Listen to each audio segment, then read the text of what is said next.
بسم الله الرحمن الرحيم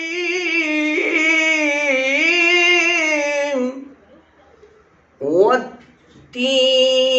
والزيتون وطور سينين وهذا البلد الأمين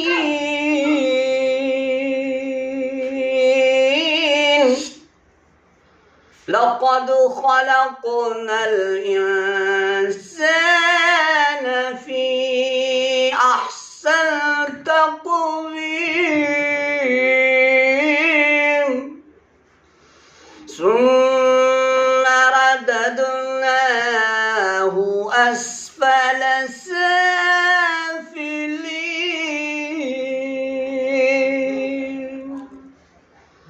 إلا الذين آمنوا وعملوا الصالحات فلهم أجر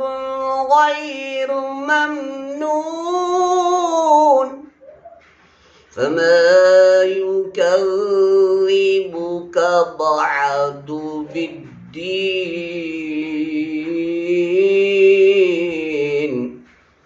أليس الله بأحكم الحاكمين.